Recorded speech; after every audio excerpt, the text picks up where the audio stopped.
కానీ మీ హౌస్లో మీ ఎంట్రీ చూసిన తర్వాత వీళ్ళిద్దరు బయటకు వచ్చాక పెళ్లి చేసుకుంటారా లేదా, అసలు శివ ఎందుకు అట్లా మాట్లాడాడు, ఏమిటా బ్యాడ్ సర్ప్రైజెస్ అనే డౌట్ చాలా మందికి వచ్చినాయి. ఏదన్నా బయట జరుగుతున్న నెగిటివిటీ చూసి వద్దు అని ఫిక్స్ అయిన రోజులు ఏమొద్దు సార్ ఈ పెళ్ళి కానీ? పెళ్ళా సార్ నేను నాకు చాలా ఎక్కువ మంది ఫ్రెండ్స్ లేరు సార్, ఎస్పెషల్లీ ఆర్టిస్ట్ ఈ బ్యాచ్లో ఆర్టిస్ట్ అనే ఒక సర్కిల్లో నిజంగా ప్రియాంక గారు తప్ప నాకు ఎవరు ఎక్కువగా తెలీదు. నాకు ఎవరు పరిచయం ఉన్నా ఓకే హాయ్, వర్క్ విషయంలో మాత్రం తెలుసు, అందరూ తెలుసు వర్క్ విషయంలో. హాయ్ సార్ ఎలా ఉన్నారు, హాయ్ మేడం బాగున్నారా, వర్క్ విషయంలో కలిసినప్పుడు మాట్లాడుతున్నాను, దాట్స్ ఇట్. దానికంటే ముందు నేను ఎప్పుడు తీసుకువెళ్ళాను వర్క్ వచ్చినప్పుడు. సో శివ అన్నప్పుడు నాకు ఎవరు ఫ్రెండ్స్ లేరు, ఓన్లీ ప్రియాంక గారు మాత్రమే చాలా క్లోజ్ నాకు, అది తప్పితే నో. సో అలా ఉన్నప్పుడు అండ్ ప్రియాంక్ నాకు మా అమ్మ తప్ప నా చెల్లి తప్ప ప్రియాంక గారు ఈజ్ అంటే చాలా the most lovable person in my life is Priyanka. So మరి ఎప్పుడు చేసుకోబోతున్నారు పెళ్ళి?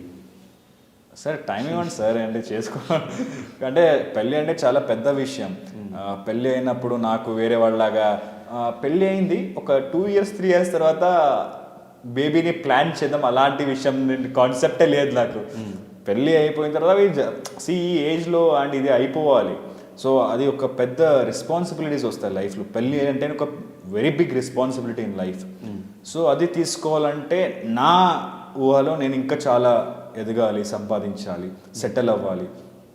సో వి బోత్ నా ఇంటెన్షనే కాదు, నా మైండ్ సెట్ ఇలా లేదు, ప్రియాంక గారు కూడా అలాగే అనుకుంటారు. కొంచెం ఏదైనా లైఫ్లో అచీవ్ చేద్దాం, సెటిల్ అవుదాం, అప్పుడు పెళ్ళి గురించి ఆలోచిద్దాం. మనం లాస్ట్ 3 years నుంచి కలిసి ఉందాం. ఎప్పుడు లవ్ అన్నప్పుడు బ్రేకప్ అనేది ఉండదు, ఒకేసారి లవ్ అవుతుంది. లవ్ అంటేనే there is no breakups in that. So I don't time ఎలా వస్తుందో తెలియదు. కొన్నిసార్లు కొన్ని సిచ్యువేషన్ వల్ల చాలామంది విడిపోవడం అలాంటివి జరుగుతుంది. లవ్ అంటే వాళ్ళు ఏం తప్పు చేసినా అది నిజంగా వాళ్ళని క్షమించి, లేకపోతే వాళ్ళు నెక్స్ట్ తప్పు చేయకుండా, even when I make mistakes, Priyanka గారు కూడా Shiv you did this mistake అలా చేయకు అని నన్ను సరిదిద్దారు. ఈవెన్ ప్రియాంక గారు కూడా అలా చేసినప్పుడు నేను అలా చేస్తాను. That is called love. Both have to move together. Understanding ఉండాలి.